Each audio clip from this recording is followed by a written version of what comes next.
Early evening, Christmas Eve, 2002, Modesto, California. Whilst most families across America were settling in for one of the most exciting and harmonious nights of the year, an unsettling sequence of events that would go on to captivate a nation for decades was just getting underway. A 7.5-month pregnant, 27-year-old woman by the name of Laci Peterson mysteriously vanished from her home amidst the backdrop of Christmas lights and festive decorations. Her abrupt disappearance provoked an intense search and rescue operation, making headlines and filling news stations across the country, all whilst her family, friends, and the general public hoped desperately for a safe return.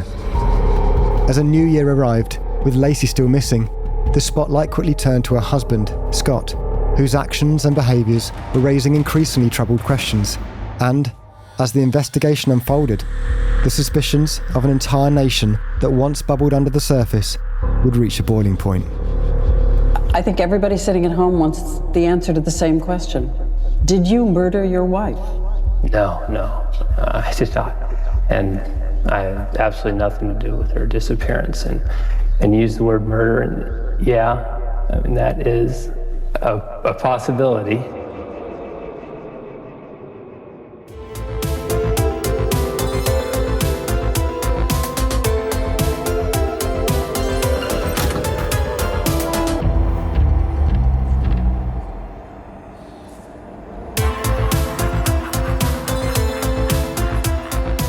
Hello and welcome to I Could Murder a Podcast. We are back once again with a very big case. A case that, well, it doesn't divide a lot of people. A lot of people are very one-sided with it, but there's some questions we're going to ask during this episode. How are you doing, little Benny C? Hello, Tom. Hello, Dan. Doing really well. I should say, get this in nice and early, my head feels more muddled than usual with regards to this case. I'm always particularly muddled, but slightly more so this week. It's a bizarre case. We've had quite a few whodunits this series, haven't we? Yeah, definitely. Yeah. 100%. Speaking of whodunits, whodunit, how are you, Dan? Whoa, yeah, very Zing. good. This will be an interesting one because I was very led by a particular documentary, so very interested to kind of relearn the case and have a decision at the end, perhaps, perchance. Yeah, I believe that the documentary's left out a few key details, which is often the case. And documentaries, though they try to be down the middle, tend to have a little bit of a lean in. Not to say that changes my opinion, I just think there's things that might change other people's opinions. So obviously over here in ICMAP, we want to give you the full story. That being said, if we have missed anything in this episode, because it is a hefty old case, then feel free to call us out. Yeah, definitely. DMs to Ben. It can be as crude as you want. Like, I know, like, online they're saying now, like, they're going to start prosecuting people for being rude online. But no, literally free hit. Yeah. Free hit with Ben. Yeah. That will hold weight in a court, wouldn't it? Oh, yeah. Yeah. You just agreed. Sure. So today's case, of course, is the case of Scott Peterson, the murder of Laci Peterson. Ben, what other names does it go by? There's a few this week. We've got Scott Peterson versus the world, the Gone Girl case, the murders of Lacy and Connor, an American murder mystery, a body in the bay, and that's Frilly, Chris Griffin. Frilly, Lacy, Chris Griffin, Peter's son, Laci Peterson. Well, I stand by it as one of the better ones. Thank you for standing by me, man. It still annoyed me. Okay. That could just be the vessel it came fine. in. I think Scott Peterson versus the world is a bit light for it, because that's just a play on Scott Pilgrim versus the world. But Yes. I think it is a very dark case, this one. We will have some warnings throughout the case when we go into certain details, but it is a fascinating case. Yeah, I mean, although some people refer to it as a mystery, I mean, there is a very overwhelming opinion and belief surrounding the case, which we'll get into. But it's as Tom said, there are some really dark and disturbing elements to this case. Regardless of which opinion you have of it, there for the two victims in this case and their families, there is a particularly gruesome moment in this case, which of course we'll mention a trigger warning for. Yeah, similar themes to the Chris Watts case. And yeah, this one, it did take the media by storm at the time. It's one that I feel like this is what I say every week, one that I wasn't too familiar with. But yeah, this did happen when I was 12. So a long while ago. What are you at GCSE's time, Ben, was it roughly? You were 12 and I was probably 12 and a couple months, something like that. Oh, okay. Yeah. I keep forgetting because of... Yeah, because of... Go on. Yeah, well, I'm the same as you. I would consider myself a little bit of a true crime connoisseur, but I did not know anything about this case, and this is a very infamous and very heavily well-known case itself. I actually, when this documentary went up on Netflix, I think it was last month, I put like an Instagram story up on my personal account saying, guilty, not guilty, and I got messages from people saying, why are you even asking that, you dick? Dragged over the coals. Yeah, really dragging, actually. True crime connoisseur. Let's do a crepe check. What crepes you wearing? Crepe? Because the chicken shop connoisseur used to do a crepe check. Oh, I did. Yeah, so same age though. Tie-dye socks. Just muddy white socks on there. That just looks like... Oh, nearly went over then. It just looks like dirty socks. But fair play to you. Do, yeah. But enough of the waffle. Let's get into today's case. December 23rd, 2002, 5:45 p.m. Husband and wife duo, Scott and Laci Peterson, arrive at Salon Modesto, a hairdresser's in McHenry Village outdoor shopping centre where Lacy's half-sister, Amy Rocha, worked. Here, Amy cuts Scott's hair, just as she had done once a month prior to this point, whilst Lacy sits nearby and chats with the pair. As the three of them chatted during Scott's haircut, Amy stated that Scott told her he could pick up a fruit basket that she'd ordered as a Christmas gift for her grandfather, as he claimed that he would be playing a round of golf on a course nearby the store she had ordered from. Nothing about this seemed unusual at all. Scott had already told numerous other friends and family members of his plans to go golfing on Christmas Eve.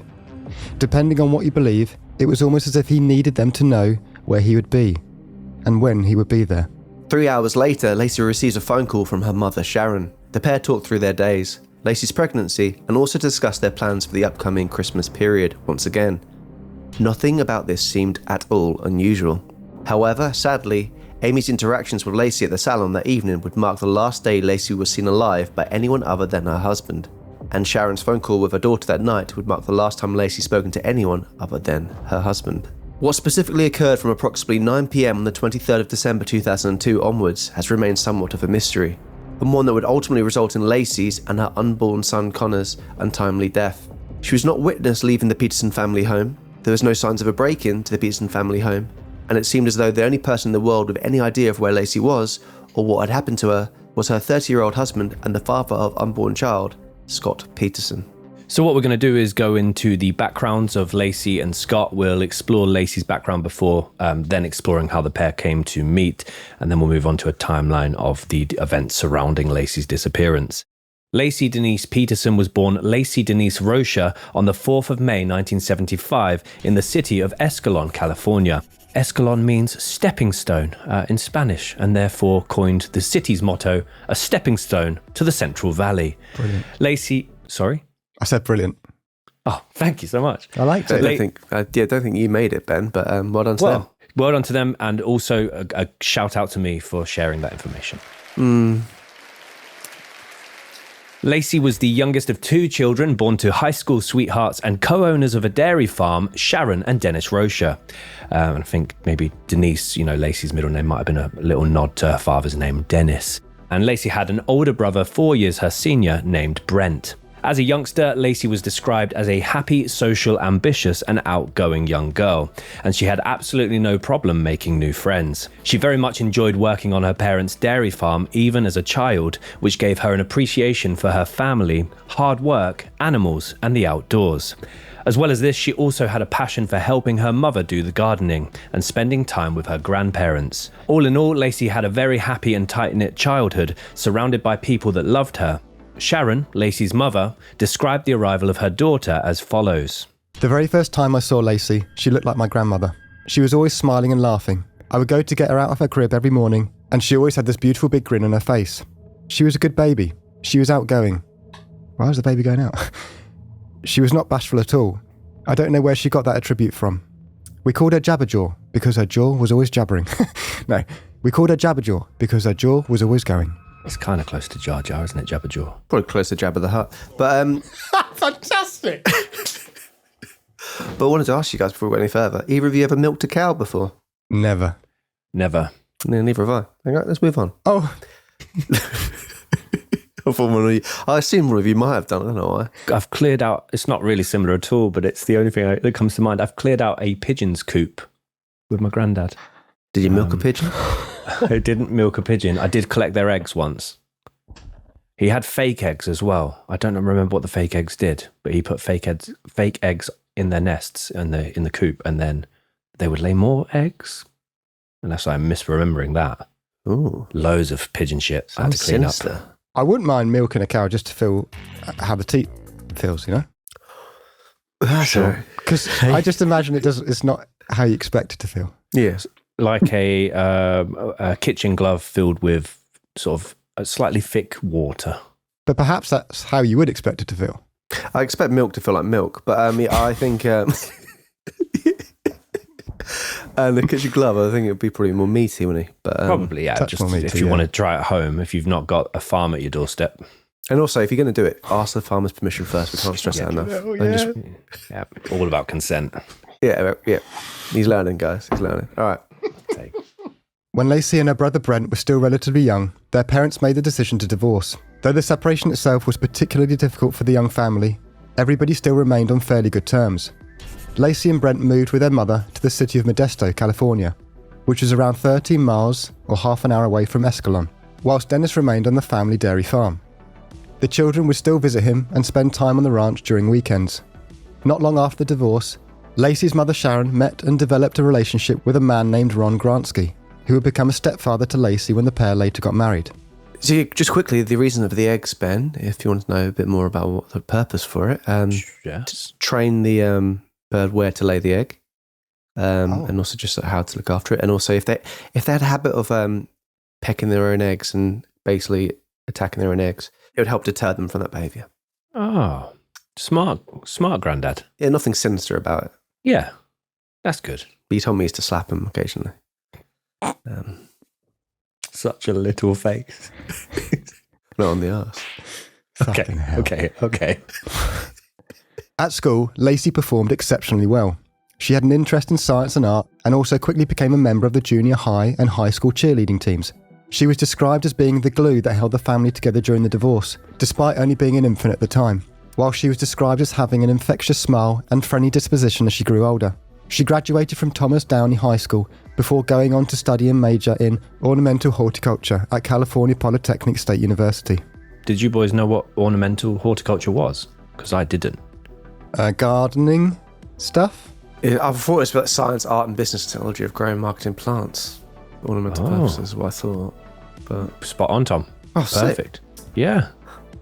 Nice. Yeah. And landscape horticulture, so gardening. Flower arrangements, gardening. Landscape design, gardening. Yeah. It's both a science and an art. I guess it is, because you're mixing the different levels of in the soil, and then you're putting the things in there and wanting different results. Absolutely. I know, so I'm not going to say their name. Yeah, hydrangeas, the different acidity of the soil, different coloured petals. And I know someone whose mother, not going to name them, buried car batteries in the garden to make the acidity of the soil different. They come out? Don't know. I think they attacked her. They grew legs, chased her down the street.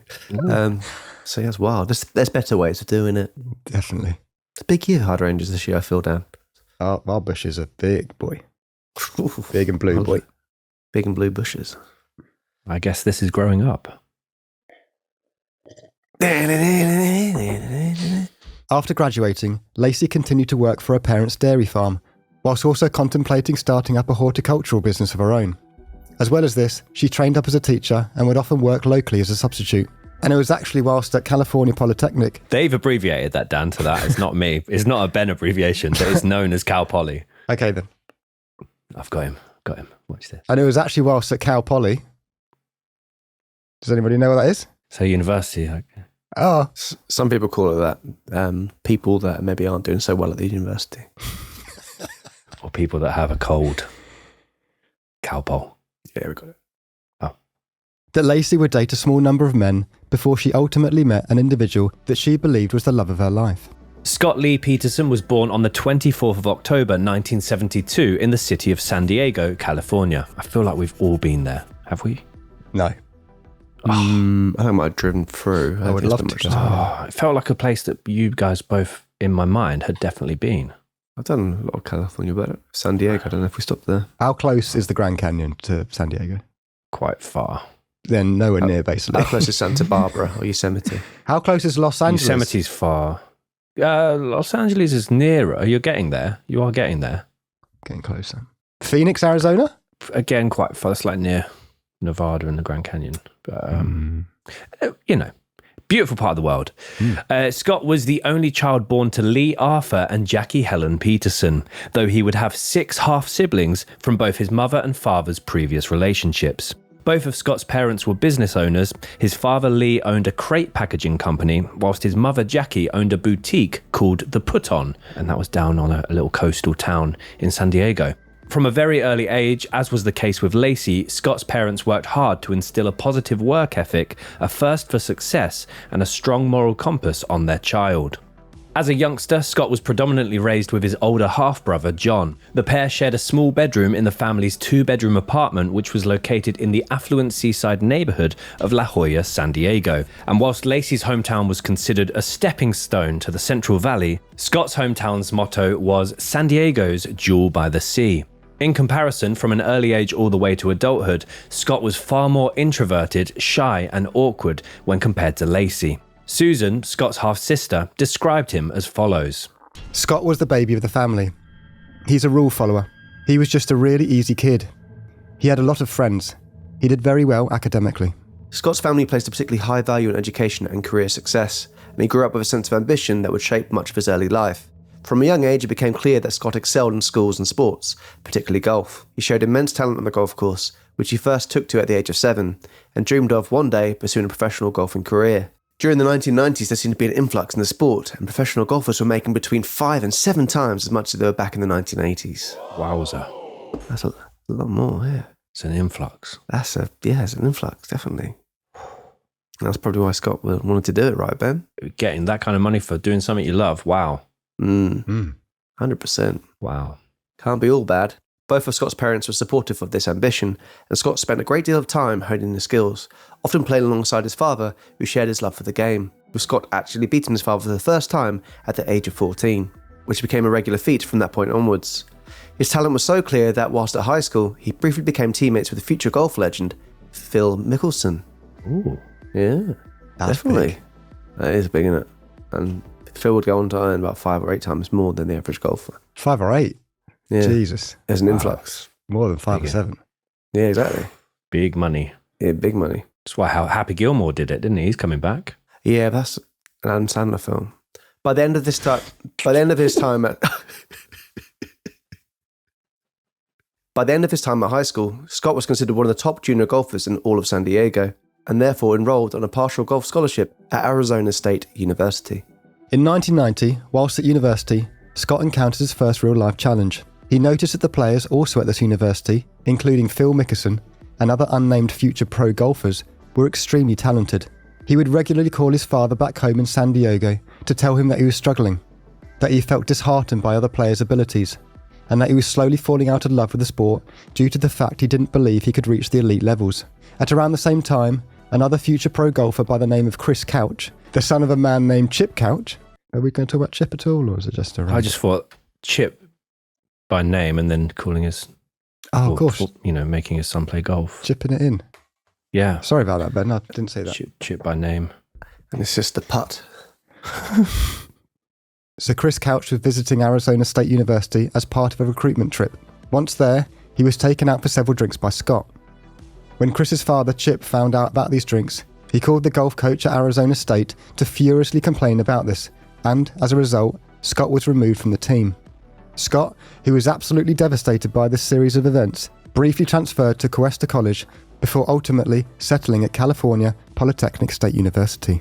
So yeah, this is a big turning point in his life. He was on his way to big things at Arizona State, and then the father of another golfer called to complain that Scott had been taking him out for a few too many drinks. He was heading along the green, then he ended up in the rough. Yes, exactly right.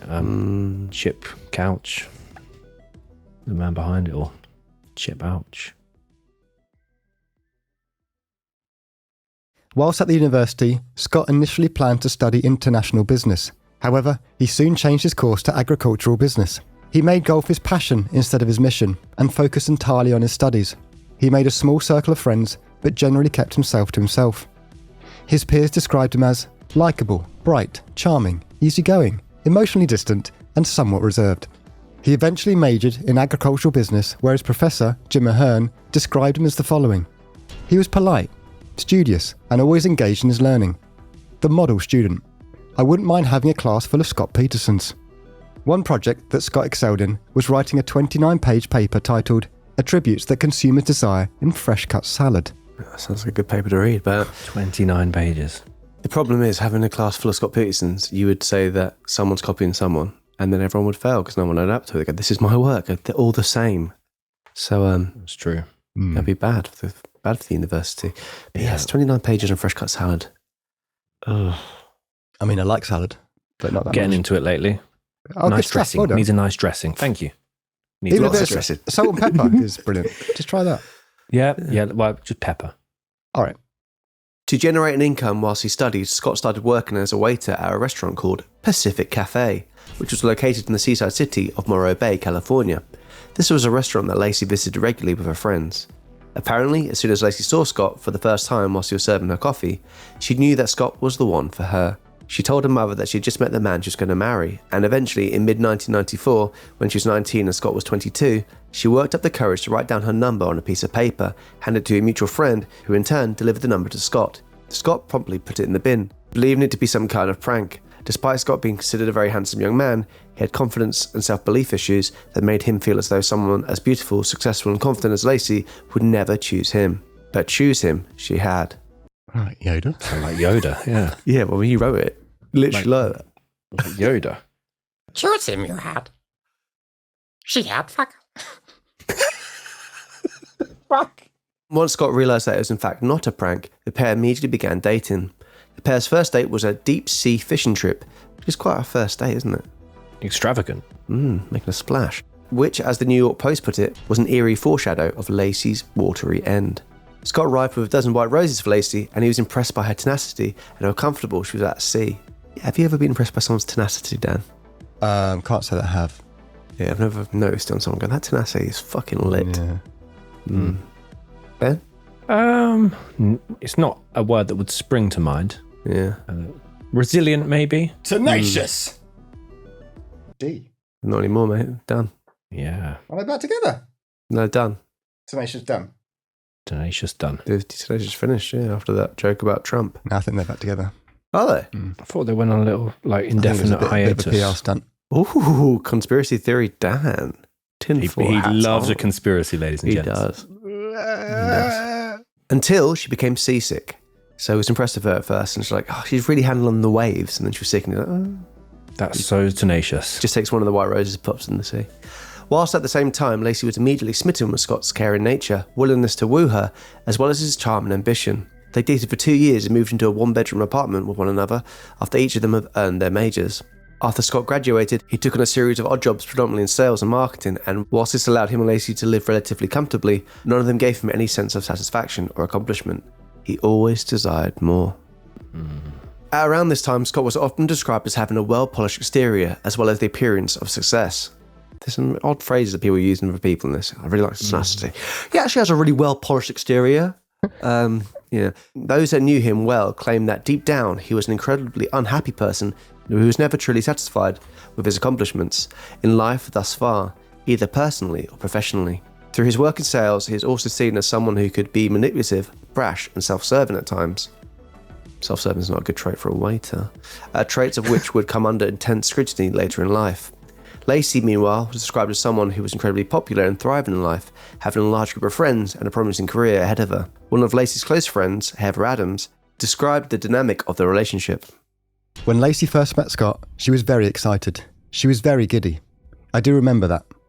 She'd gone to the restaurant where he'd worked, and that's when she first saw him. She made a point of going back a few times. I remember thinking, I don't know about this guy.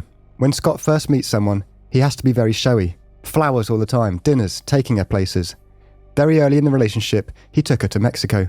Just constant showering and gifts. I think the term would be love bombing in today's age. He definitely did that to her, and it worked. You ever love bombed anyone? Love bombing. Al Qaeda, love bombing. Okay. Do you think they do? It's the first time I'm hearing this phrase. I've heard it before. Love bombing. Love bombing is an emotional manipulation technique that involves giving someone excessive compliments, attention, or affection to eventually control them. You may not be able to spot love bombing until you're in the midst of it, because it may feel like being swept off your feet at the start of a new relationship. Can someone love bomb you unintentionally?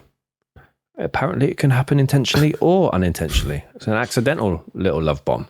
I always thought it was along the lines of, in a abusive relationship, it's kind of like that, you know, when after you've had the big fallout, it's the making up, it's the over like promising and, you know, showering with praise and being the best boyfriend ever. Immediately afterwards, it's kind of in the same category as that. But so he was basically a bit overzealous with his gifts and affections.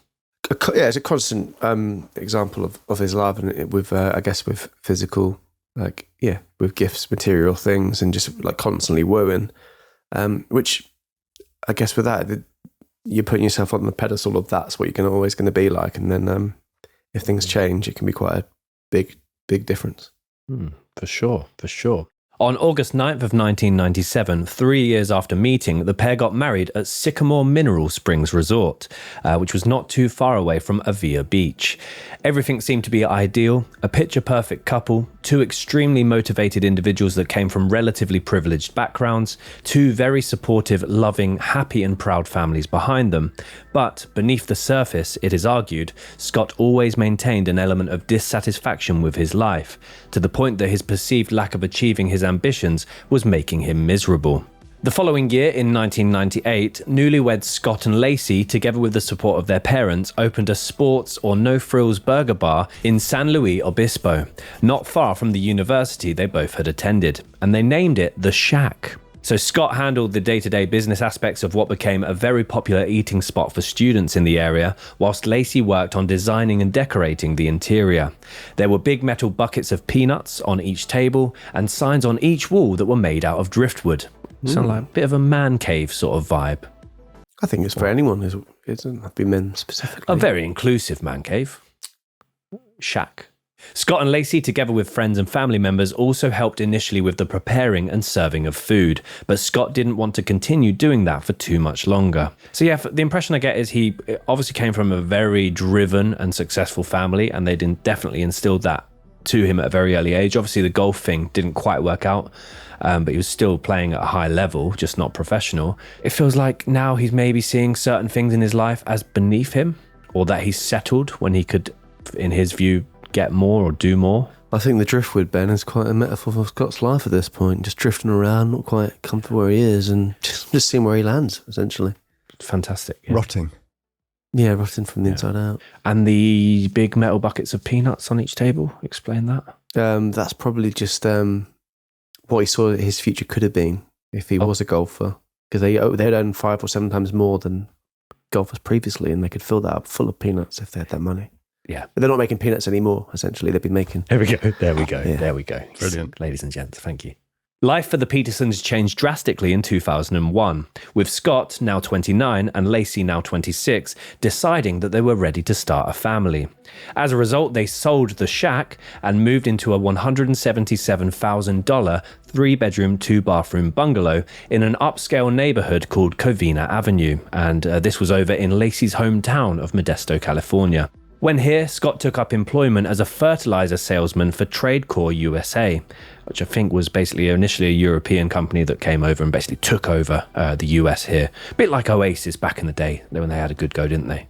Well, anyway, this new role provided him with a $5,000 before-tax monthly take-home, which is almost $9,000 in 2024, whilst Lacy became a homemaker, occasionally working as a substitute teacher. So yeah, I bet as Ben's been keen to share the mottos of the places. Modesto's motto is water, wealth, contentment, health, which a lot of people like to say the idea of Modesto being quite a well-to-do area, quite picturesque, but often people actually say instead meth, death, and auto theft. It's very different. That's the catchphrase for the area. We could have just said Mefdesto. Mefdesto. That'd be quite long if they had to keep repeating it until it worked. But, yeah, well, they were going through some stuff. So yes, it's not as much of a safe space as a lot of people like to portray in this, and it did have a lot of theft going on, which we'll go into particularly in this case, it's worth mentioning. But yeah, a meth problem as well. So it wasn't quite as a secure town as people like to portray. The pair borrowed money from their parents in order to have a large swimming pool and an outdoor kitchen fitted in the back garden. They also got a golden retriever called Mackenzie. Lacy seemed to relish the new role of a housewife, though it is speculated that she too wanted to achieve more in her career. She devoted a great deal of her time and energy to making sure that the house was pristine, tending to Scott's vegetable garden, walking and looking after Mackenzie, doing the weekly shopping, seeing friends and family, cooking meals for the pair, and in her spare time, watching endless amounts of The Martha Stewart Show. Any comments about The Martha Stewart Show, boys? I've never actually seen it. I've seen a clip of it as part of the documentary here, but never sat and watched one. I don't know what the UK version of Martha Stewart is for the UK guys. You'd probably go to Let's Be Having You, but Martha Stewart, I think she's now considered a bit cooler. She went to prison, didn't she? And often with Snoop Dogg on TV shows now. Edgy. Oh. In mid-2002, Scott and Lacy, as well as their wider families, celebrated the news that Lacy had become pregnant, having a due date of February 10th, 2003. The pair quickly began converting a bedroom into a nursery for their baby, who they decided to name Connor upon discovering it was going to be a boy. The couple went with a nautical theme for his room, a top-of-the-range tiny white crib, a mobile of sailboats, and a life buoy, or buoy, tacked to the wall that read, "Welcome aboard." Sadly, baby Connor would never get to spend a moment in his nursery, and Lacy would never get to see her son in it. And it is here we move to the timeline of Scott Peterson and the murder of Laci Peterson. In mid-2002, despite initially being thrilled at the news that he was going to become a father, it is speculated by those closest to him that Scott had become more miserable than ever. He started spending more and more time away from the family home, often going on sales trips and attending conferences all over the country for work. He would regularly be gone for multiple days at a time, and when he did return home, he would often go golfing by himself. Golfing by yourself is actually quite a common thing, which I did. Peaceful. Yeah. To balance this out, Scott regularly attended Lamar's classes for Lacy and became fixated on making his child's nursery absolutely perfect. October 27, 2002, Lacy, who always had dreams of becoming a mother, makes the following entry in her diary. It is important to note that when they first met and during the first few years of their relationship, Lacy's family were adamant that Scott had always said he did not want children. Lacy wrote the following. Scott felt the baby move for the first time. I felt relieved because I didn't want to be the only one experiencing such a beautiful moment. Scott didn't show a whole lot of excitement, but I know he really was. It's sad. I mean, like, from all the things we learned from watching the documentaries and doing the research, Lacy seems like, she'd been an absolutely amazing mother. And yeah, I mean, from the outside, early on in the relationship and with Lacy's family, they all believed Scott would be, the perfect father. But yeah, so this seemed to be a moment, perhaps a moment which Scott really felt cornered. But yeah, it's obviously a really easy comparison to make, but this sort of everything that you see here sort of strikes me as very similar to the Chris Watts finding out about the third child and just really uninfused about the whole thing, and being more allured towards this other life that he was living. And at this point, we're going to move to that now, that the equivalent for Scott. So November 20th, 2002, enter a crucial character in this case, Amber Fry. And I know we had some sort of back and forth last week about Bjork and Björk, but that is 100% spelled Amber Frey. I don't get the Fry. Maybe because the initial, if you're written down on a letter, be a Frey. And she didn't want people not to open the post, so she changed it to Fry. A Fry. A Fry. Just open it. Oh, it's a chip. No, it's a Fry. Chip couch from earlier. Oh, maybe. Yeah. Why did he write into him? Yeah. So Amber Fry was a massage therapist and single mother from Fresno, California. On this particular evening, Scott meets Amber on a blind date at the Elephant Bar in Fresno. Scott had been put in touch with Amber by a mutual friend who Scott had met at a convention, and this was Sean Sibley. So Sean actually introduced Scott to Amber as my best friend. From this moment onwards, Scott and Amber entered a romantic relationship, with Amber having no idea, at least at this stage, that Scott was married. Every time he would see her, he would bring 3 dozen red roses. So that's a lot more than the dozen white roses back on the boat. 36. Do people want that every time? Especially every time, too many. They stink a bit when they die. But there's no reason for him to cheat on them, though. Not at all. Yeah, so I mean, he is well versed in the world of agriculture, so and love bombing. and love bombing. So maybe he had quite easy access to variations of roses. That would make a lot of sense. Back to the case. So Scott seemed to be completely infatuated with Amber and began to spin a web of lies to her, telling her that he was single, telling her that he lived in Sacramento, telling her that all of his family lived in Alaska, and regularly lied to her about his travel plans every time that he stopped by to see her and her young daughter. According to Amber, when she discussed the idea of children with Scott, he immediately responded, "Your daughter is more than enough for me." Which is horrendous given the wider context of this case. Though it's actually believed that he first started cheating on Lacy with other women during the very first year of their marriage. Lacy described meeting Scott as follows. He was good looking. He was nice. He was funny and attentive to me. At one point, he joked about putting the words "horny bastard" on his business card, thinking it might help him meet women, but mostly he behaved like a perfect gentleman. Could be a thorny bastard with that amount of roses he gives out. The brick. Even better. 2. Yeah, very good. Layers. Like lasagna. December 9th, 2002. After their romance had deepened over the last 2.5 weeks, according to Amber, Scott informed her that he had lost his wife earlier that year, and that this would be his first Christmas without her. So yeah, the term "lost his wife" was used quite loosely there by Scott. He became incredibly emotional after telling her this, and at the time Amber didn't question it any further and assumed that his former wife had just passed away. Yeah, on the documentary, Amber says, she thought, he'd tell her in his own time, and Scott apparently was saying, happy this doesn't change anything between them. Very much playing the emotional card there as well. I think a lot of media kind of demonized Amber, but from all the accounts I've seen, and even some of Lacy's friends, they all think, she was a victim in all of this as well. Oh, absolutely. She's pivotal in this case, and I don't think you'd get the result you've got without her. I think I would, but maybe they wouldn't have. Okay, interesting. I just think she didn't have to go to the extent that she did to help this case, especially considering how she would look in the media and to some people that were slightly more judgmental. But she's gone out of her way to help Lacy's family and the police in this situation. Yeah, she was the puzzle piece that didn't even know they were missing until she came in contact with them. Sure. For sure. Yes. December 23rd, 2002, the evening that Lacy was last seen and spoken to.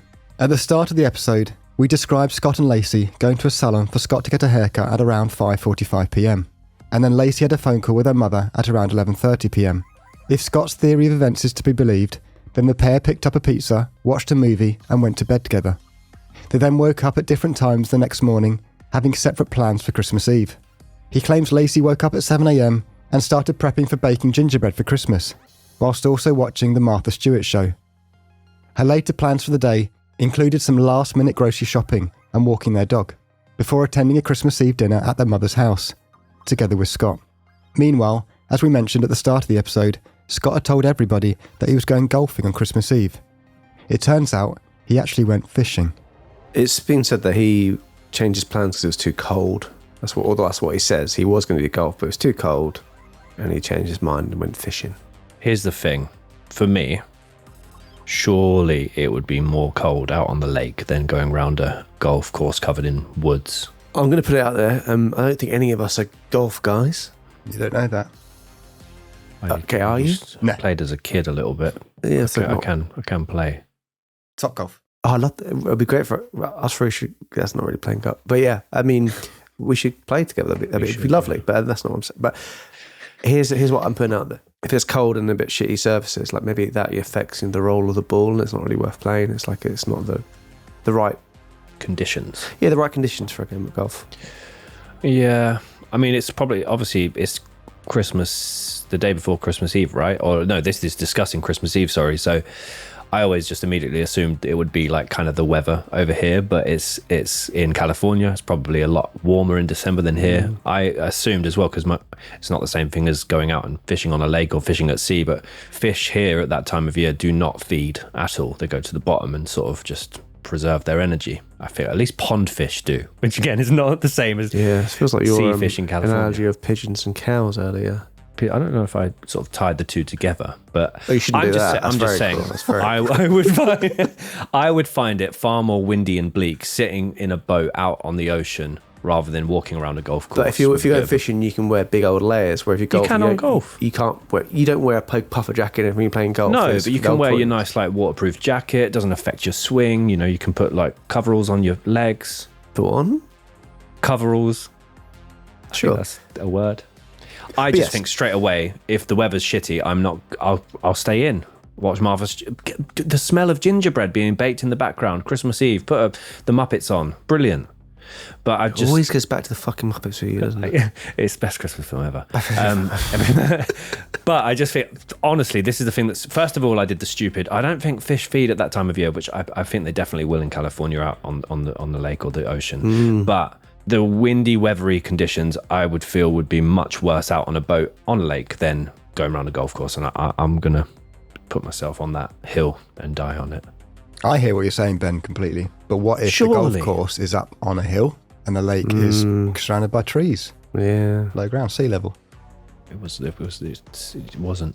Oh. Don't know if you know that for sure. But yeah, I'm playing devil's advocate a bit there. Yeah. The thing for me is, which I'm sure we're going to go on to, is people didn't know about his boat. Yeah, it gets far more fishy. Murky, yeah. Yeah. What do you call Golf. Yeah. Later down the line, the prosecution would allege that either during the late hours of December 23rd or the early hours of December 24th, Scott smothered and or strangled his pregnant wife in her sleep. After doing this, he would then covertly place her body in his car between 2 and 4 a.m. under the cover of a series of large garden umbrellas. Unlike today, there weren't any Ring doorbell cameras and there wasn't any home surveillance that captured this moment. December 24th, 2002, Christmas Eve, 9 a.m. through to 11 a.m. Scott Peterson claims he wakes up a couple of hours after his wife. He walks through the living room and briefly overhears his wife watching the Martha Stewart show, hearing something about making meringue. He then prepared to go on a solo fishing trip to Berkeley Marina, about 90 miles away from their home. He did this because he claimed it was too cold to go golfing. At this point, nobody in the family knew that Scott even had a boat, which he was keeping in storage at his works warehouse. Scott leaves their home to go fishing, leaving Lacy at home alone. Depending on which story you believe, in the following hours, Lacy, who is 7.5 months pregnant, is seen walking their dog Mackenzie by multiple neighbours. This would be the last confirmed sighting of Lacy. Each of the individuals who claimed to have seen Lacy would later second guess whether or not they did see her, as there were numerous women and pregnant women walking their dogs in their neighbourhood that morning.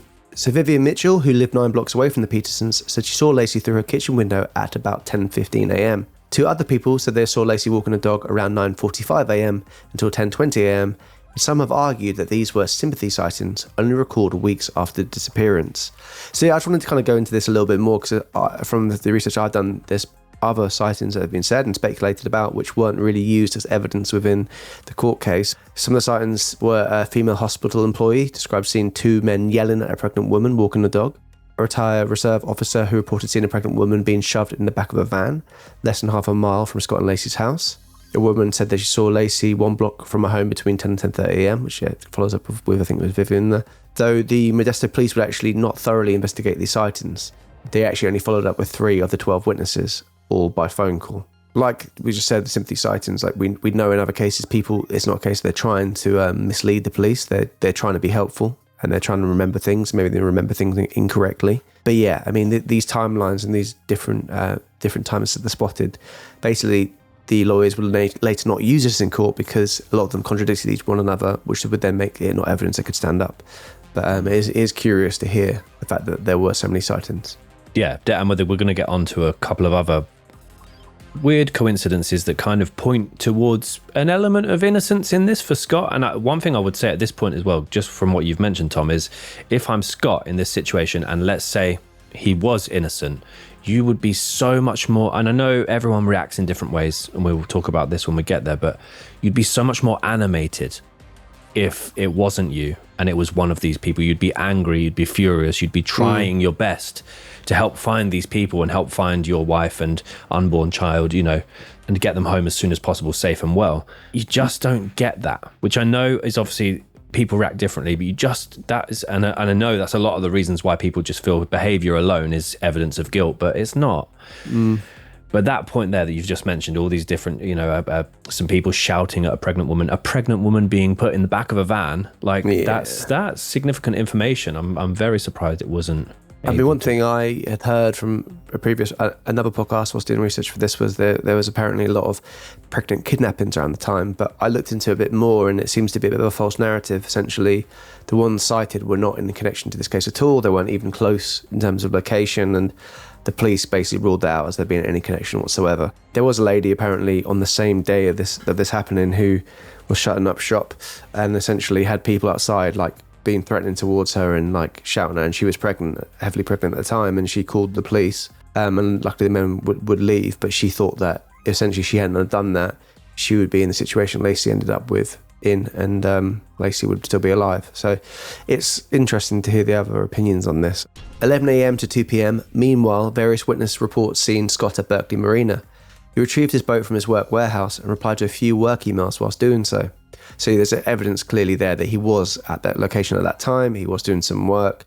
And that went against a few people's ideas of what he was doing at certain times that day, but he was doing work as well.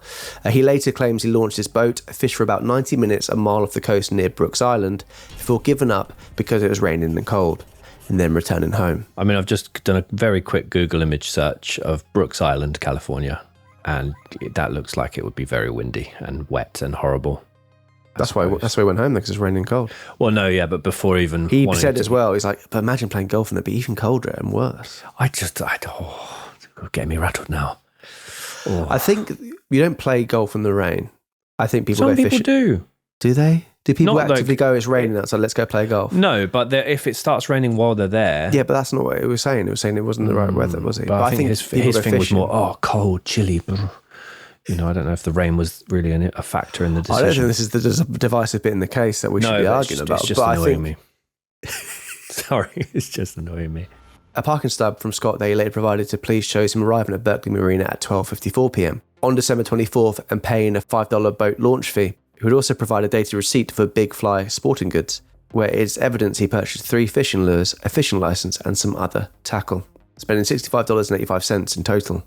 However, all of the lures that he said he had used are all sealed in their packaging. What do you think of that, Dan? That's a bit spishy. He wasn't breaking the law, but he was breaking the law. Amazing. Again, you're on it. 2 coffees. 2:15 p.m. Scott leaves the following voicemail for Lacy, making sure to note the precise time that he was leaving the message. Hey, beautiful. I just left a message at home. 2:15. I live in Berkeley. I won't be able to get to Villa Farms to get that basket for Papa. I was hoping you would get this message and go on out there. I'll see you in a bit, sweetie. Love you. Bye. I mean, Dan, you're very perceptive with hearing, tone of voices and thinking, oh no, he sounds good. I think that one in particular, to me, generally sounds like a natural message, which... Yeah, by the way, I am playing devil's advocate a lot in this case just because I think a lot of people only put certain evidence out there, but I think it actually sounds quite genuine. But I'd love to hear your opinion of it, Dan. Hey, beautiful. I just left a message at home. 2:15. I live in Berkeley. I won't be able to get to Villa Farms to get that basket for Papa. I was hoping you would get this message and go on out there. I'll see you in a bit, sweetie. Love you. Bye. It does seem very natural, but perhaps... overly natural. The only thing, a bit the only too... thing I would say is, and it's hard because you only get a lot of interviews and his audio after the fact, and he's been very defensive in a lot of the things you see in the documentaries and stuff. He's very monotone and all that, which and not animated. But that seems so that in all. But again, he is being very defensive and going through all that stuff. So you can maybe understand why he's being monotone and quite defensive. But with that one, I was like, I was like, I don't know. It's hard to tell. I think it's weird for me that he makes a point of going, it's 2:15, because if you then put that together with, I've got these receipts for this and that, which I never used, but these are the receipts. Plus I left this voicemail and I said the time in the voicemail. But yeah. I agree with you. It doesn't sound like an outright, we've gone through some voicemails before or some 911 calls before where it does sound a bit suspicious. I think that is, as Tom said, that's how he talks. That's how he communicates. He's very calm, very just one level. I just don't know why he said it's 2:15. Surely the voice message was timestamping it. Yeah, perhaps slightly over. But it would be a reason to, because the reason why he's saying, I can't go and get that fruit basket that I said I would go and get. I don't know. So 4:30 through to 4:45 p.m, Scott goes back and unloads his boat at his work's warehouse before making his way back home. He returns home and notices that Mackenzie, their dog, is wandering their garden, still leashed. There is no sign of Lacy. He says he assumes that Lacy is out visiting her mother or has gone shopping. A neighbour would later inform Scott that she found Mackenzie roaming the streets, still leashed. So she put Mackenzie in the Peterson garden. Despite this, Scott puts a load of his own clothes through the washing machine, eats a few slices of pizza, and drinks some milk. Which, again, people in the documentary, they were very much like, he put his clothes straight through the wash. But if you'd been out fishing, got soaking wet, you've been in the clothes all day, maybe you would want to put them straight through the wash. Yeah. I mean, the fishing side of things, he obviously stinky. But he also, where he works in a manure plant. And so the place where he works and went to do some work, lots of chemicals. And he said, being around, obviously, his heavily pregnant wife, he didn't want to be around with her covered in chemicals and stuff. So I don't think that one is as much of a red flag as a lot of people like to put it out as. But yeah, it is curious. Well, yeah, I mean, there are photos of this, his works warehouse storage room where you can see the boat, but there's also just huge, giant bags of fertilizer and yeah, you can imagine that was not the nicest smelling place. So yeah, some of that lines up. Manure famously. Yes, yeah, of course. Yeah, pigeon. Lots of pigeons, yeah. Yeah, been around. Your granny just slapping his ass and we need more! So we think there's nothing too concerning there. Let's talk about this bit then. So at 5:17, which is between 30 to 45 minutes, depending on exactly when the realization that Lacy was missing actually hit Scott. He's waited either half an hour or 45 minutes before doing this. Scott calls Lacy's mother, Sharon, to ask if she knows where Lacy is. Sharon has not heard from her daughter and immediately grows concerned when Scott uses the phrase, "she's missing." Christmas Eve dinner was going to be at Sharon's house, whilst Christmas morning was going to be held at Scott and Lacy's. Sharon advises Scott to call through a number of Lacy's close friends, which he proceeds to do. Once again, when he calls them, he uses the term, "she's missing." Many of Lacy's friends' responses are, "What do you mean, missing?" To add to this, none of the family knew that Scott had a boat when he informed them he had been fishing, and all of them thought he was golfing. He said he hadn't told anyone about his boat because he, quote, wanted it to be a surprise for Ron. And this was Lacy's stepfather, and it turns out Ron didn't really have any particular interest in boats, but that was Scott's reasoning for not telling anyone about his boat. At 5:47 p.m, so another half an hour later, Lacy's stepfather, Ron Gransky, calls 911 to report Lacy missing. Hi, can I help you? Yes, my son-in-law called. He went playing golf morning, 9:30. My daughter's been missing since this morning. She's 8 months pregnant. She took her dog for a walk in the park. The dog came home with just a leash on. The dog came back without your daughter? Right. Okay, what is your address, sister? So another thing, because Scott, weirdly, this is the weird bit, he did relay the fact to some people still that he actually went and played golf, didn't he? He muddied the waters and actually told people that he was playing golf, even though he hadn't been, which I don't think you could be just confused in the matter and flustered and said that. I think that's very odd. I don't know if saying she's missing, because he was quite calm. He assumed that, from what his story is, he assumed that Lacy had gone to her mum's house and things like that. So he called there, and then she's like, she's not here. And then he said, she's missing. I'm not sure of the language. I can get why some people think that's peculiar, putting it immediately. But if you don't know where something is, essentially it is, then... I wouldn't ever say that someone's missing, though. Yeah. You just say, it would be, they're not here. I've heard nothing from so-and-so. To use "she's missing" is really particular, I think. Yeah. Imagine if either of you got home, Soph and Katie weren't there, you wouldn't call your family and say she's missing. I wouldn't expect Soph to be there. Okay. But you'd say she's not here, just wondered if, she's with you. You wouldn't say she's missing. And then they're like, oh no, she's not here. And you go, oh. I don't think I'd ever use the phrase she's missing. I wouldn't say she's missing, yeah. I find that, that's a big red flag. Oh, okay. I would go, oh, she's not here, maybe she's X, Y, and Z, rather than, oh, she's not here, she's missing. But maybe, I don't know. Again, I am definitely I'm not saying at all he's innocent, but surprising sort of family member with the fact you have a boat, I think that's not too wild. I think the strange thing for me is saying to some people still that he still was playing golf when he hadn't been playing golf. It's bizarre. But yeah, the other thing as well to note is Lacy apparently had on walks with the dog, felt ill and been sick on walks, and like apparently was advised not to take the dog out on walks. So still her going out on those is interesting within itself. To go back on what I know, I was quite adamant there. I would never use she's missing, but she's heavily pregnant at this point. Maybe they had a very kind of strict routine. They'd always see each other at certain times. They'd stick to the plan. I guess then him seeing the dog back at the house with the leash still on, maybe, but it's still just a weird. He's not in a panic then, is it? Because he still goes in and eats pizza, has some milk, washes his clothes, and then he calls up. Yeah, I'm trying to get my head into that. Even considering using that phrase, she's missing, Yeah, for me, that's a big red flag, but I can understand why you might think that she's missing isn't. Has he just turned that round on her? Yeah. Yeah. Me and Dad.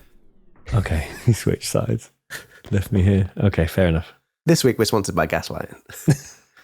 Evening of December 24th, 2002. Police arrive at the Peterson home and a search for Lacy begins.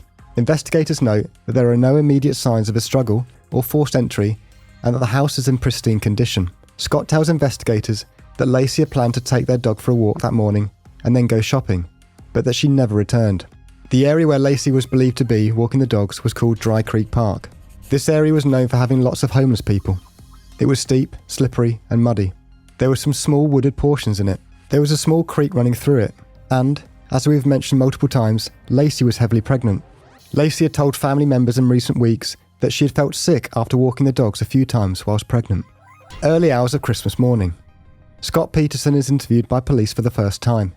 They claim that they are meeting with him to immediately eliminate him from suspicion. Scott is leaning back in his chair and has his hands in his pockets, which many commentators have differing opinions on. He appears completely calm and is relaxed.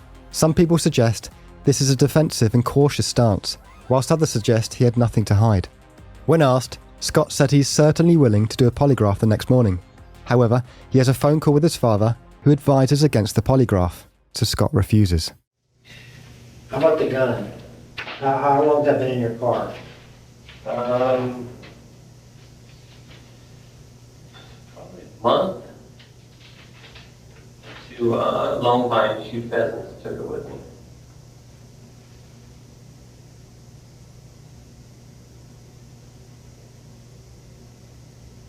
Is that your gun? It's obviously seen better days, but Yeah, it looks like it. I don't think I tried to shoot it once in Long Pine, it didn't go off. So, I mean, have you had it a long time? yeah, I think I got it.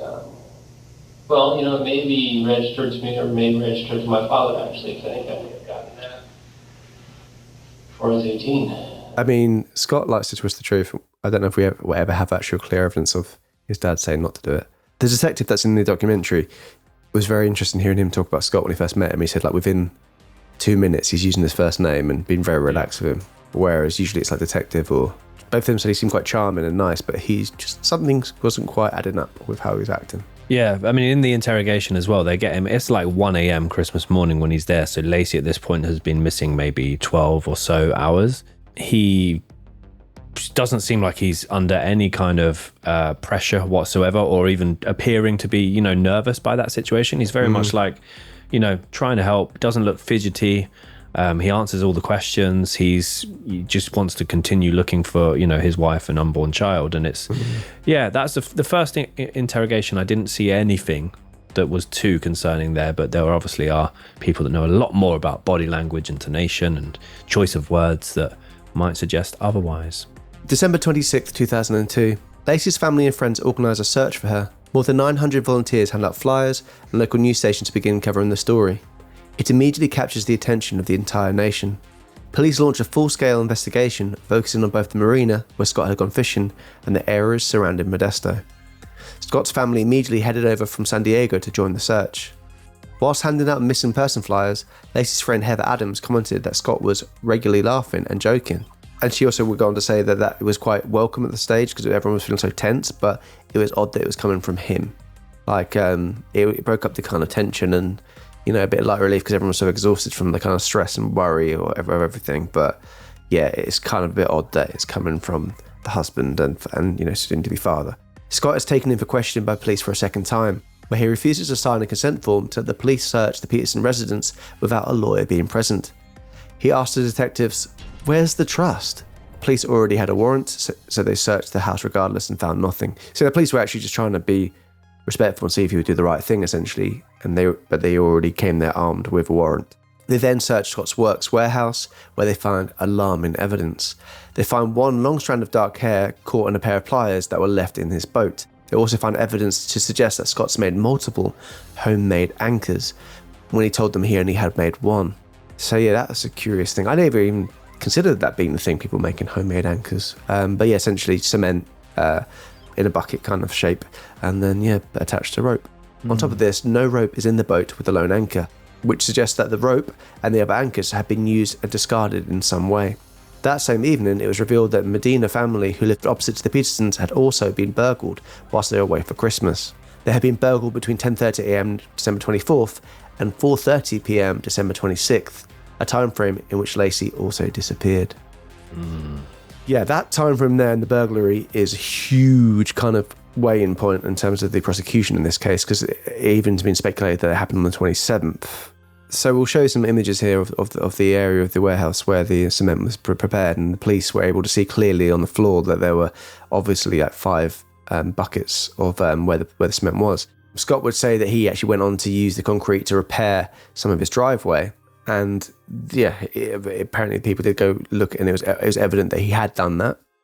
So that does answer in some ways that he did that, but I mean, who knows exactly when it comes to that. He could have done that however long ago, and then they could have been fresh from other. So Scott basically had a story for everything. He had an answer for everything, and a lot of them did line up. It depends who you believe. 2 men, Stephen Wayne Todd and Donald Glenn Pierce, were revealed to have been the burglars responsible. Both were career criminals and drug addicts. They immediately cooperated with the police, saying, "We burgle, we do not kidnap." And apparently they also said about not being involved with the pregnant lady, like quite quickly after they were arrested. Both men begged to be polygraphed and both passed it. The police and the burglars agree that the burglary was done on the 26th. However, there was a massive police and media presence directly outside the house at the time. So that's when all the police and media were looking for Lacy and doing interviews, so that'd be the worst time possible to do the burglary. People feel that this was brushed over quickly by the police, and Scott's family believe that these men were involved in Lacy's disappearance. It's also worth noting that originally when they said the date they burgled, it was a time when the family would have still been there. So they were completely wrong with their date to start with, and then they come to an agreement, it must have been this date, which seems like the police and them trying to make it work with their narrative that they're kind of going with Scott. Yeah, that is curious, but they did pass a polygraph, and they said the reason they wanted to do the polygraph so much was just so they knew they were getting arrested, but they didn't want to go in there and be, people suspect them for doing a crime against an unborn child and a woman, because we know that obviously criminals don't respect that in prison, and they would be on the end of some severe beatings. December 30th, 2002. A candlelit vigil is held for Lacy, which was attended by family, friends, and members of the Modesto community. Scott's behaviour at the vigil draws attention. He appears calm and detached, in contrast to Lacy's family, who are very much visibly distraught. At around the same time, Scott tells Amber Fry that he is in Paris for New Year, and that he had spent the previous week in Alaska for Christmas with his families. At this point, we're going to talk a bit more about it, that, Amber had been working together with the police. But yeah, there's a particular phone call where he claims he's in Paris he goes, "I'm next to the Eiffel Tower. There's fireworks going off and all this and that." And he was actually making this phone call from, heading to the background of this vigil for his missing pregnant wife, which again is, very, very bizarre. Disturbing. Very disturbing. So, as it turns out, Amber actually knew much more than she had let on to Scott, and she had actually informed police of her relationship with Scott shortly after she learned of Lacy's disappearance. She was able to evidence their relationship and basically prove that the pair were having an affair with photos of the couple together, as well as handwritten notes from Scott. As a result, police began to record all calls between Scott and Amber, and they were basically working together with Amber to try and extract some form of confession or information regarding, Lacy's whereabouts via Amber. So there's another thing to mention here. There are allegations at this point that, based on an auditor who represented the prosecution, claimed that Scott and Lacy had got themselves in a really bad financial state and that they were around $23,000 in credit card debt. However, the defense would argue that actually Scott paid all of his bills on time. He was $50,000 in credit on all of his, other credit cards. So there's arguments as well that there was a financial element to this this case as well, and there was life insurance policies taken out on Lacy as well. January 1st, 2003. The Modesto Police Department holds a press conference asking for tips and information about Lacy's whereabouts. Meanwhile, police begin to grow suspicious of Scott due to his lack of emotion and inconsistent statements. Police search the Berkeley Marina but find no physical evidence linking Scott to Lacy's disappearance. Media coverage intensifies as more people begin to speculate about Scott's possible involvement. Lacy's family held the following press conference. We'd like to thank all of you for being here and helping us trying to find our daughter. And we'd just like to send a message out there that whoever has her, please let her go. Bring her back. We love her so much. We want her back. Please, let us have her back. We want her and our grandson home safely and immediately, so please bring her back to us. The family also state, when questioned about his involvement, Scott has our absolute and complete support, and we do not believe any speculation that he was involved in Lacy's disappearance. Yeah, the family were so supportive of Scott and saying how he's like the perfect son-in-law, the perfect gentleman. They didn't seem to be too concerned about Scott's lack of engagement with the press and the media. To a lot of people, they were like, that's odd, that's weird. Even her friends were like, that's strange. The family couldn't at all picture Scott being involved in this whatsoever. And again, I know I said it was an easy comparison to make, but if you contrast that with Chris Watts' behaviour, who was like straight away giving interviews out. Yeah. Tied himself in all sorts of knots. People react differently, and it's not like you can't pinpoint it scientifically to that's why people react certain ways. Everyone's different and will react differently. So I don't know. It is jarring to see him sort of just not want to make comments and not want to do anything. But at the same time, he was saying the focus is on Lacy. Don't want it to be about me. Just want to keep her image out there and keep the search going for her. But still, yeah, I mean, there are other things that he does that are much more questionable. January 9th, 2003. Amber Fry publicly comes forward in a press conference to confirm that she had been having an affair with Scott Peterson, unaware that he was married. As we said earlier, she reveals that Scott had told her that he was not only unmarried, but had lost his wife, implying she had died, weeks before Lacy's disappearance. This revelation marks a turning point in the investigation, and Scott becomes the primary suspect. Additional salt is placed in the wounds of Lacy's family when it is revealed that a pregnant Lacy attended her annual Christmas party at a friend's house alone, while Scott was 100 miles away attending a party with Amber Fry. Lacy's family and friends drop all support for Scott and offer support and their appreciation to Amber. Lacy would always hold the party herself. It was her kind of tradition, and she was life and soul of the party, wanted everyone to have fun, was very a fusser with people, wanted to make sure everyone had enough food and drink. But she turned up to this party kind of like a bit down. She sat in the chair for the whole night, didn't really have fun. And then in complete contrast, Scott was 100 miles away when he said obviously he had work to do away with Amber. Amber came forward to do the press conference because she's been very called out by the media. She was being called the mistress. And painted in a very bad way. But her coming forward, like we said, it was a huge turning point in this case, and it did make people realise they can't trust Scott. So her coming forward was very much appreciated by the family and friends, and they didn't at all think that she was in the wrong. A mistress means knowing that the person has a partner. That's what a mistress is. If you're with someone and have no idea that they're married, it doesn't make you a mistress. It means you're another victim in the situation. Yeah, and him saying he'd lost his wife, weeks before, 3 weeks before. Yeah, that's red flag for me. Very red flag. Yeah. January 13th, 2003. Police secretly record several conversations between Amber Fry and Scott, in which Scott continues to lie about his situation and discusses future plans with her as if nothing has happened. These tapes later play a crucial role in the prosecution's case. Still, they had no physical evidence against Scott. Almost a month after his wife's disappearance, a very much private Scott Peterson went public. He granted 4 television interviews with the hopes of taking suspicion away from him and putting the focus back on finding Lacy.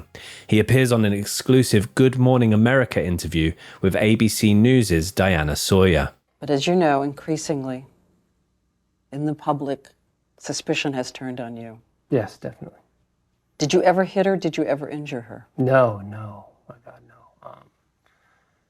Violence towards women is unapproachable. It is the most disgusting act to me. And I know that suspicion has turned to me. It's turned to me, one, because I'm her husband, and that's a natural thing. And I've heard all the statistics on all the news shows about that being, someone that a husband, ex-husband, a boyfriend, that is statistically one who would be responsible for her disappearance. And I'm sorry, I forgot your question. Did you ever hit her? Did you ever injure her? No, never. I was answering your question because of the suspicion that it's been turned to me.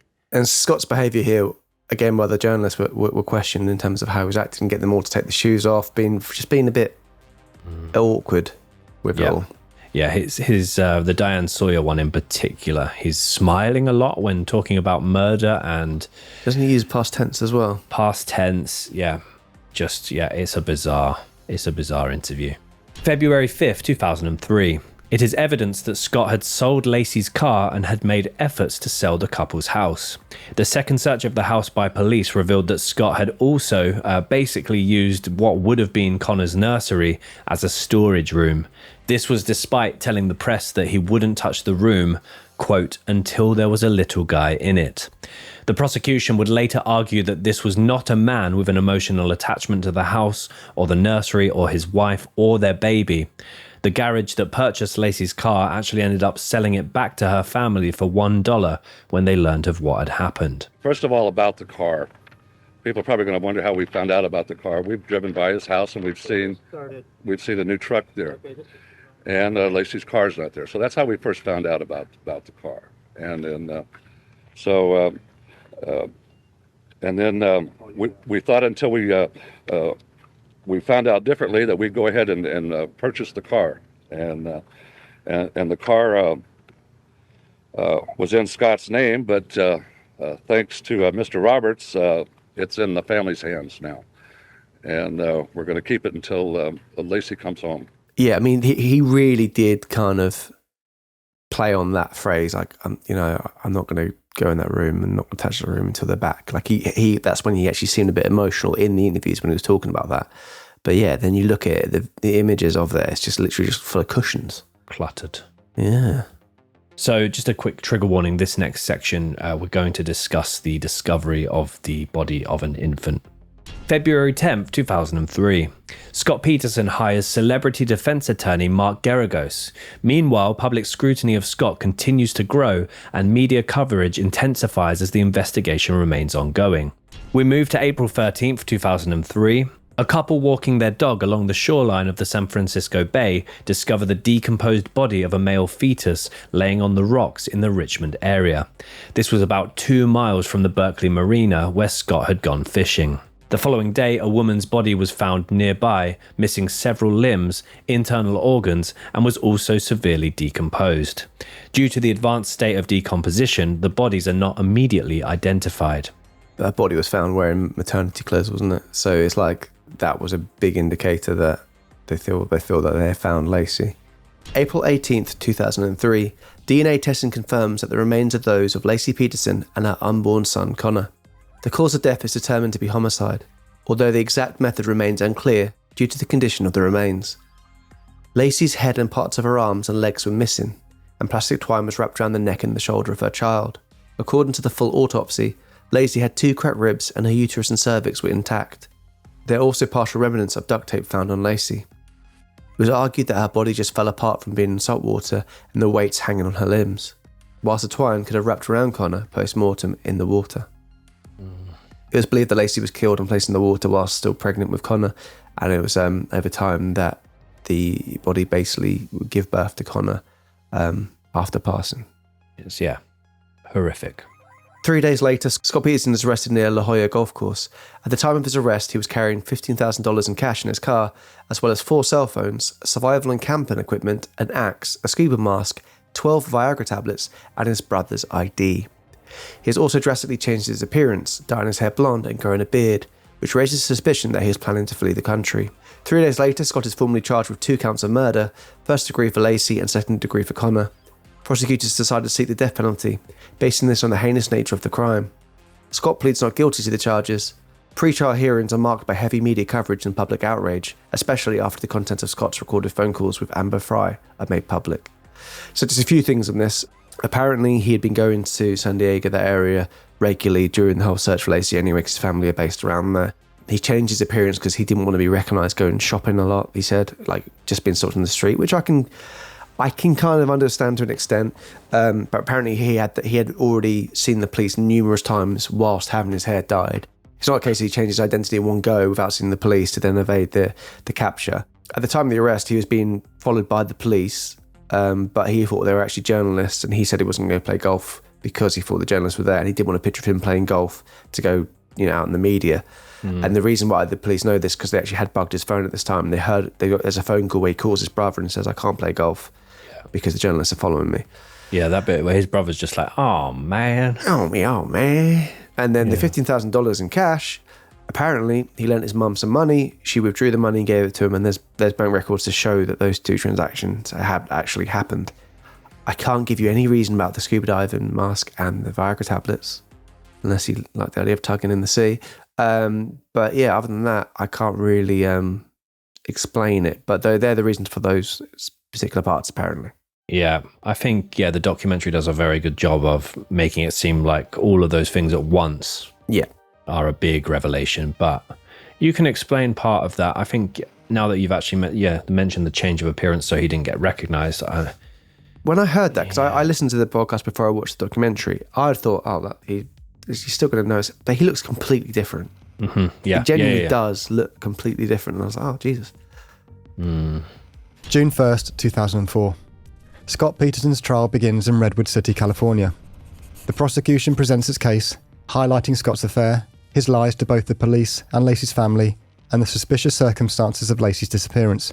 The defence, led by Mark Geragos, argues that there is no direct evidence linking Scott to the murders and suggests that someone else may have abducted and killed Lacy. Amber Frey later testifies against Scott, detailing their affair and his lies. The recorded phone conversations between Amber and Scott are played in court, which damaged Scott's credibility and cast further suspicion on his actions and his motives. So there's a really interesting bit in the trial. One of the defense's key witnesses was a Dr. Charles March, who was an expert in child anatomy and infant anatomy, and he made an error when the prosecution were grilling him. Like, he made an incorrect statement, and he literally went, "I would like everyone to cut me some slack. I'm sorry I made an error." And it was basically said, when an expert says, "cut me some slack," it's pretty much all over. When your key expert is like, "Give me a break, cut me some slack." One big thing in this case, which I find interesting, I think this would be an interesting one for us to discuss, is essentially this was a state where the death penalty was, allowed, but the judge, basically, he dismissed, because he helped him pick the jury, dismissed people who didn't believe in the death penalty. Oh. So if you didn't believe that was like, if you didn't believe in it as a thing, he got rid of you. He didn't say, whereas apparently he should say, basically, we know that this is the law of the state. And that's just, it has to be, but he didn't do that. He just said, if you don't believe in it, go. So the question is picking people that believe in the death penalty being a thing that should exist? Biased. Does that weigh more in that direction? I mean, it's almost opening the door to it, isn't it? That to me shows a little bit of pre-trial bias. And that's one thing that was argued afterwards, is like that was a completely non-ethical way of doing things. There's also other bits of evidence that were basically ruled out, other than being able to use in this, which I thought was curious, we've had it before in other cases where they do like really intricate tests and try and figure out if things were actually possible. And essentially with the boat that he had, if you're throwing a body at a certain weight off it with an anchor, it was proven in tests apparently 4 or 5 times that it would actually capsize the boat. And if you're lifting that weight on one side, and the person that did the testing apparently nearly drowned one time doing it. So it's speculated that if this is his first time going out on this boat, and doing it, he wouldn't take those risks. Well, he wouldn't know, and also he probably wouldn't get away unscathed if someone who knew what they're doing were doing it. But basically, they didn't use this test. They weren't allowed to use this test within the trial because they believed it was like not relevant, which... And they never found the other perceived homemade anchors in that location, you know. So they believe that they tied that down to, he dismembered and tied that to certain parts of the body and thrown it in there was what the belief is. But so that's for me is curious. They didn't let that be a test. And apparently the manufacturer of the boat did some tests as well, and it proved that with that weight, you'd be getting an inch of water coming on the boat. So it was curious that wasn't allowed. You would assume as well, although it was Christmas Eve, there would still, and it was, you know, if let's say that he did go out on the boat and weigh the body down and you know, place her in the water, he's still doing that at sort of midday, 1 o'clock, 2 o'clock. You know, I'm sure there will be other people out on the water. Yeah. People seeing him launch his boat in the docks. It'd be a prime opportunity for people to see him. I know there was that argument that he had loads of garden umbrellas under some tarp that he had potentially used, but the body being discovered at the area which he told the police he was fishing around. Yeah. And the fact that he went on that river, that lake that day, that the body was, it's like, that's the bit for me. It's like, that's too much of a coincidence that the body would have been dumped there in an instance. But I just think that it's curious that the judge, you know, decided those things. Although saying that, if you're a couple of killers or another killer that has done this and not Scott, and you see the news that police are searching this area because that's where he was last seen, maybe you would place the body there, because then boom, perfect crime. Nice. Yeah, Not please don't like a do killer. perfect crimes. Thinking Please like a don't. killer. No, too calamitous for me to ever do anything. November 12th, 2004. After 5 months of testimony and deliberation, the jury finds Scott Peterson guilty of first-degree murder for Lacy and second-degree murder for Connor. The jury recommends the death penalty for Scott, citing the calculated nature of the crime and his lack of remorse. The following year, Scott is formally sentenced to death by lethal injection and sent to San Quentin State Prison, where he is placed on death row. Lacy's family expresses relief at the sentence, but the case remains controversial. And 15 years later, in August of 2020, the California Supreme Court overturned Scott Peterson's death sentence, citing errors during jury selection in his original trial. However, his conviction for the murders of Lacy and Connor is upheld. A lower court is ordered to re-examine the issue of whether Scott should receive a new trial due to alleged juror misconduct during the original proceedings. So that's obviously what I was talking about there, about the judge and picking the jury there. So on another trial that would actually occur, they did do some boat tests, but they only let the people do it on... The judge said that it'd be too dangerous to do it in the water with the jury actually witnessing it, which in itself is kind of a example of that wouldn't be possible or it's very dangerous for a person to do. So that's curious in within itself. But December 8th, 2021, Scott is resentenced to a life in prison without the possibility of parole. Though the death penalty is off the table, which is quite ironic considering he would have been on that. His conviction remains intact. Despite this, the Innocence Project would become involved in the case, arguing that they have evidence to exonerate him. The project said they had new evidence from the trial, which the project said supported Peterson's claims of innocence and implicated the burglars. The prosecution fired back at the new push for the DNA testing, describing it as unnecessary, and that DNA testing was already done in 2013 and again in 2019. Yeah, which is curious, because you still think, like, if there's any slight chance that could prove him to be innocent, that they would, look into that. But also, we know from lots of other cases before that the state feel if something's, big case, big high-profile cases, already done, they don't want to be proven that they got it wrong. They don't want to have any kind of thing they have to pay back or anything like that. So they're quite quick to go, no, we've done everything. Let's just shut up shop. Well, I did a quick, because hearing that the LA Innocence Project got involved immediately made me think, oh, okay, so there is some genuine interest in his potential innocence. I Googled how often are they successful, and it said, in almost half of the cases that the Innocence Project takes on, the client's guilt is reconfirmed by DNA testing. Of all the cases taken on by the Innocence Project so far, about 43% of clients were proven innocent, 42% were confirmed guilty, and evidence was inconclusive and not probative in 15% of cases. I mean, that's a mad success rate. Pretty good, yeah. Pretty so good. It's nearly half the time they're right. So from that, I'd say, you probably, if they've taken it up, it's a 50-50 chance, essentially. So curious. And then in terms of some recent updates for you, so just a month ago at the time of recording, 2024, Scott gave his first jailhouse interview. When asked what he felt had happened to Lacy that day, he said the following. They said I killed Lacy because I didn't want to be married and I didn't want to be a father. That's so offensive and so disgusting. I certainly regret cheating on Lacy. I was searching for my family, but I stayed in contact with Amber. And she would get into the picture, complicate it, and ruin the search. I believe that Lacy went over to our neighbour's house that was being burgled to see what was going on, and that's when she was taken. So yeah, just to comment on that, him saying that now, in hindsight, that she ruined the search, I mean, he called Amber after she did the press conference, and essentially it's very creepy. He says, I'm really proud of you, and even though she's essentially calling him out and saying that, you know, she's not the man that she believed, and basically moving the fixation on her over to him, he's like, I'm really proud of you and all that stuff. And then she essentially, after a while, she basically ends it with him, and he's like, I don't think we should talk to each other until this is solved. And he was like, yeah, I agree. Hopefully I'll talk to you soon. So like, yeah, I feel like he's now grasping at straws still. But Amber shouldn't be at all linked to this. Yeah, no, completely agree. It was interesting when we did our Chris Watts episode that Chris Watts' actual mistress, Nicole Kessinger, regularly searched the name of Amber Fry and was like asking how much money did she make? Did people hate her? Yeah, really weird that she has been painted as somewhat of a villain, but I think actually without her, you might have had a slightly different outcome with this case. I think she was pretty integral to what actually ended up happening. 100%.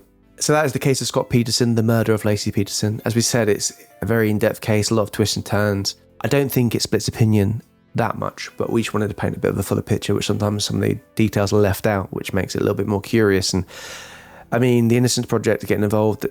Obviously, they believe that there's something there that has not been told within the story, so it's always interesting to hear when they're getting involved. But yeah, we'd love to hear what you guys think. If you know, I'd be surprised if anyone is too far on the side of it not being Scott involved. But yeah, I'd love to hear what you guys think. It is amazing how I mentioned at the start of this episode how a documentary can be so biased, and it just shows that whatever you watch or whatever you read, don't just take it at face value. Do you read Definitely, it? Do your research? That being said, though, I mean, what are all of our verdicts here if we were on this potentially biased jury? Yeah, Scott. Guilty as sin. Yeah, me too. Guilty, guilty, guilty. Yeah. And next week we have the audience vote case, which we're not going to do the cryptic clue because it's one of two, and yeah, we're not going to reveal it as of yet. But thank you so much for everyone taking part. Over 2,000 votes, which is extraordinary. I hope that hasn't been biased in any way. Jeez. And only one vote in it. So yeah, that's mad, isn't it? It's not biased, is it? It's not people vote, and I'm part of the audience, so we'll talk about it next week. Yeah, it's not biased. 2 against 1's biased, and then one victor. Anyway, sorry? Interpretation. Sore losers. Emphasis on the losers. Anyway, thank you so much, guys, for joining us this week, and we'll be back next week with the audience vote. But until then, if you're still hungry for more content, we do have minisodes over on the website and over on Apple Podcasts if you search I Could Murder a Minisode. Absolutely, yeah. We've covered some humdingers in recent weeks. We covered a murder in West Cork, the murder of Sophie Toscan du Plantier. We've covered the case of Metal Fang, where producer Dan felt a little bit faint after that one. And we've also covered the horrific story of Sylvia Likens. Anyway, guys, like we always say, we say this all the time. Keep doing what you're doing. Well, unless it's, I mean, there are loads, but if it's golfing in the rain, well, don't milking pigeons and don't milk pigeons. Like you can't. You just Benny. can't. No, well, no. Fake eggs. Sorry, fake egg. Yeah, well, we've learned a lot. And milk is thicker than water. Yes. Yes, we learned that. Cool. Yes, yeah. Sure. If it isn't, change your taps. Anyway, see you later, guys. To Pip.